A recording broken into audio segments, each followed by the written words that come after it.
Hi, welcome to the Pursuit of Truth. Now, this next bit, considering the last, what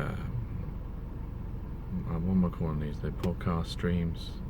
Because I'm not putting them on Anchor FM and Spotify and all that Google stuff now because, well, I used to just put them on Anchor FM, but then I think I already said that, I said that twice there, that they only put the first 8 hours, so I've been uploading them for no real reason.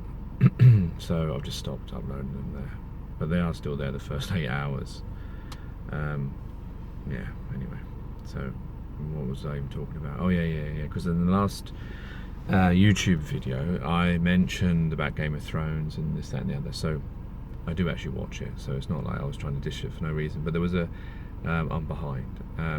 There was an episode I watched from season 5 where the Queen of Dragons is in a stadium and they're fighting against each other, these golden mask people, and they surround her, and there's only a few of her guards and millions of these citizens, and I don't know whether people would understand that the message that was being put there to show you, I mean, spoiler alert, she got away because she had a dragon.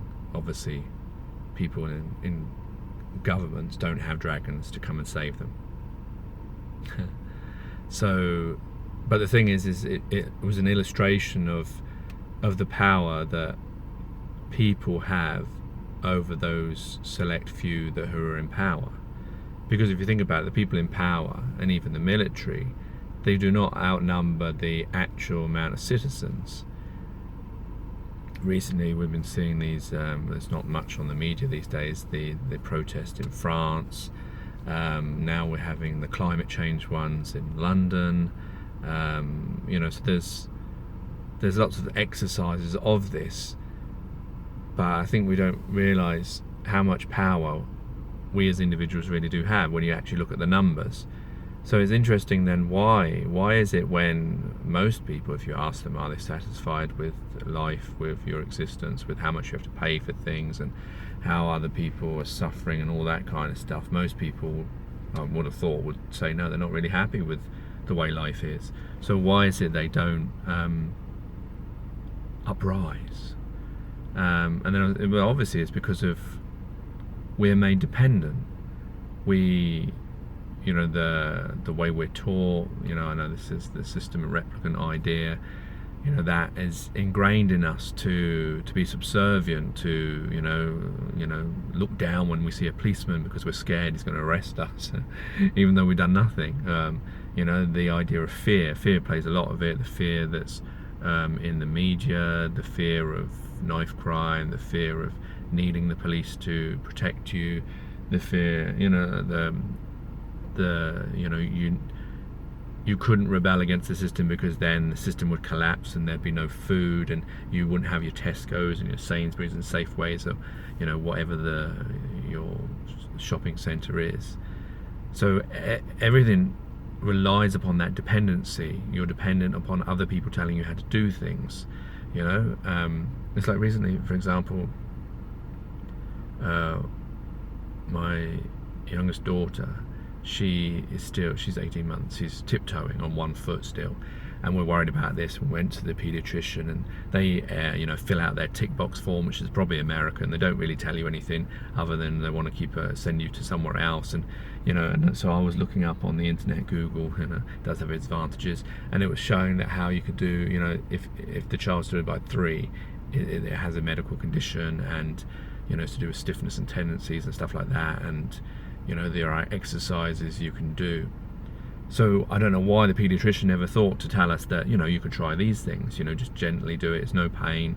And I did it today, and I noticed that by doing it after like the 5th one, just pressing her foot up a little bit, and she wasn't in any pain, and I noticed that it was loosening the muscles there, and that her toe actually, her foot was actually nice and flat. And it's never been like it's like that, because usually when you press against it, it's like a force against, it's like a stiffness. So yeah, but what I mean is this idea that she could have just told us this rather than, you know, oh, we're gonna make an appointment with an orthopedic specialist, and that could be 18 months away. It's funny how some appointments you can get straight away, but some things, you know, there seems to be this huge waiting list for things, you know, like they don't really care about these things. I don't know why, but it's just that idea of dependency, that, you know, they don't want to give you the information, you know, or they want you to go through a certain, you know, why is it they don't know these things? You know, it seems to be these days that if you research things, like nowadays I do, I look things up, I find out information before I go to an appointment.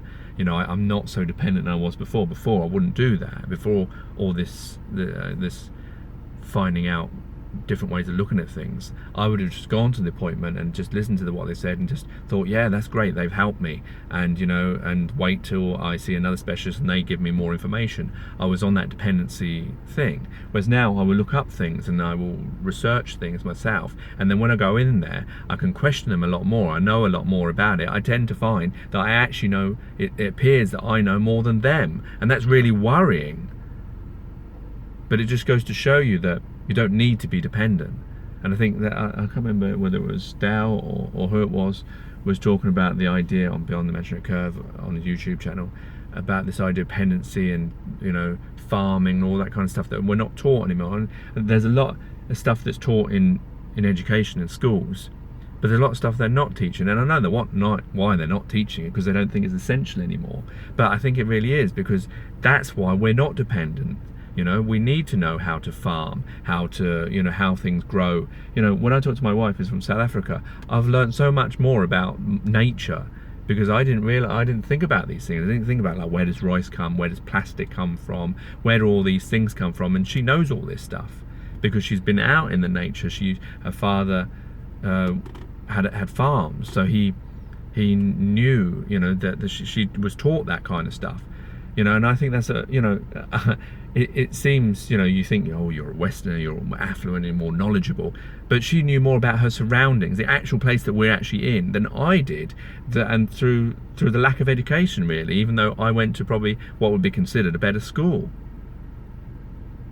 Well, that probably wasn't, it was in Portsmouth, but, you know. But you know what I'm trying to say, that we're not teaching those core things that I think we need to be teaching. You know, it reminds me of the series The Good Life. I don't know if anyone will remember that. It was about this couple that decided to free themselves from the system and go and live in a farm, a bit like Life on Provence, where they went to go and, you know, be sustainable themselves.